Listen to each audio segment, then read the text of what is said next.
एक तो सम्राट जी बने हैं, शुभकामना देते हैं, लेकिन एक बात तो साफ हो गया, कि भारतीय जनता पार्टी के पास एक भी नेता, एक भी सांसद, एक भी मंत्री, एक भी नेता नहीं है जो आज के तारीख में बिहार के राजनीति में प्रदेश अध्यक्ष बनने के लिए कॉम्पिटेंट हो।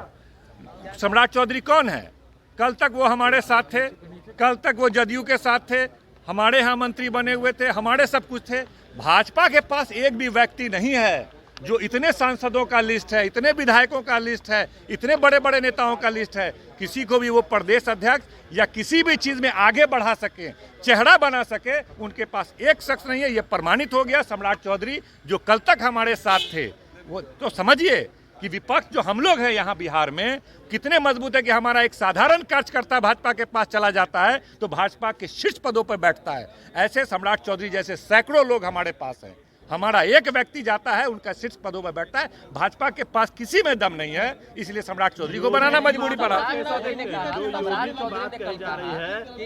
25 के चुनाव में जो है सरकार बनाकर दिखाएंगे और हमारे मंडल अध्यक्ष भी होंगे, अगर नीतीश कुमार चुनाव लड़ जाए तो हार जाएंगे। प्रमाणित तो यह हो रहा है कि हमारे पार्टी का मंडल अध्यक्ष भाजपा का प्रदेश अध्यक्ष बनता है, हमारा साधारण विधायक भाजपा का प्रदेश अध्यक्ष बनता है। ये तो प्रमाणित हो गया है, उनके बोलने से नहीं होगा। भाजपा के बाद बताइए कितने बड़े बड़े लोग कहलाते हैं, केंद्रीय मंत्री हैं तो इतने 20-15 सांसद हैं, राज्यसभा के 5-5 सांसद हैं, इतने लोग हैं, नेता विपक्ष कितने लोग हैं। किसी कोई उस लायक नहीं था कि प्रदेश अध्यक्ष की जिम्मेदारी संभाल सके। हमारा एक साधारण विधायक गया है, आज शीर्ष पद पे बैठा है। इसी लाइन के योगी का जो कह रहे हैं, योगी जी है, बुलडोजर बाबा एक अन्य मार्ग में आएंगे, योगी जी की छवि रहेगी उनकी। किनकी छवि? सम्राट चौधरी बनेंगे, पोस्टर लगाए गए हैं, गद्दी खाली करो आ रहे हैं। अब कुछ भी सपना देखें, लेकिन सम्राट चौधरी हमारे यहाँ क्या थे आपको पता है। जिस तरह हमारे 100 विधायक हैं उसमें से एक विधायक थे। जदयू में क्या थे, जैसे 100 विधायक एमएलसी हैं वो थे, उसमें से एक चले गए और वहाँ के समझिए कि शीर्ष पद पे बैठ गए। अब समझिए भाजपा के पास किस तरह का अकाल है कि उनके पास एक नेता नहीं है जिसको वो बना सके। सम्राट चौधरी जी, आज भी सम्राट चौधरी लालू यादव के शिष्य हैं क्या? लालू यादव के स्टूडेंट आज भी है क्या वो? अब तो वो बताएंगे। शुरू से तो आइडियोलॉजी रहा है उनका, शुरू से आदरणीय लालू प्रसाद जी के सानिध्य में रह के उन्होंने राजनीति शुरू किया है और लंबे समय तक काम किया है। नीतीश कुमार जी के साथ रह के सड़कों पर ये पोस्टर लगा कि बिहार में नया योगी आ गया है, एक अन्य मार्ग खाली करो। अच्छा, तो वो बुलडोजर की राजनीति लाना चाहते हैं। जितने भी यहाँ झुग्गी झोपड़ी हैं, गरीब हैं, दलित हैं, वंचित हैं, ओबीसी हैं, एबीसी हैं, ये सब लोग कहीं ना कहीं सरकारी ज़मीनें जो उनको आवंटित की गई थी उनके ऊपर से कब्जा हटाएंगे। इसका मतलब यही है। अरे भाई, बड़ा क्लियर है। भारतीय जनता पार्टी की विचारधारा में ओबीसी, ईबीसी और दलितों का कोई स्थान नहीं। अगर होता तो ये जितने भी सरकारी उपकरण हैं जहाँ के रिजर्वेशन मिलता है, आरक्षण मिलता है, उस आरक्षण के जहाँ मिलता है उनको वहाँ वो प्राइवेट सेक्टर को नहीं बेचा जाता। बहुत सिंपल एग्जाम्पल है ये। अगर आपने सरकारी उपकरणों को जहाँ सरकारी नौकरी मिलती है, जहाँ ओबीसी, ईबीसी दलितों की का रिजर्वेशन है, अगर आपने उसको बेच दिया, इसका मतलब है कि वो प्राइवेट सेक्टर में गया, रिजर्वेशन खत्म।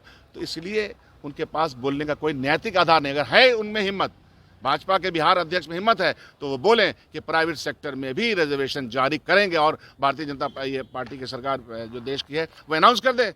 करेंगे नहीं, क्योंकि अडानी को पैसे देने हैं। आखिर योगी के इमेज का सहारा क्यों लेना पड़ रहा है सर? किनको? बिहार बीजेपी। अब यह है कि और कट्टरता हो, और विमर्शता हो, और तकलीफें बढ़ाई जाएं।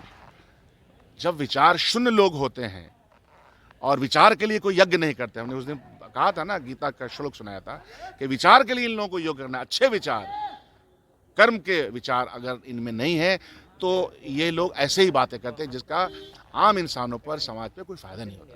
राहुल गांधी को आवाज खाली करने का नोटिस दे दिया गया। देखिए, किसी भी दल की एक चाहत होती है कि किसी उस राज्य में हमारी सत्ता हो, हमारी सरकार बने। और निश्चित तौर पर जिस प्रकार से भारतीय जनता पार्टी ने एक संकल्प लिया है कि 2024 और 2025 में अधिकतम सीटें जीतकर 2024 में केंद्र में जो श्री नरेंद्र मोदी जी के नेतृत्व में फिर सरकार बनेगी, तो उसमें बिहार की एक बहुत बड़ी भागीदारी होगी।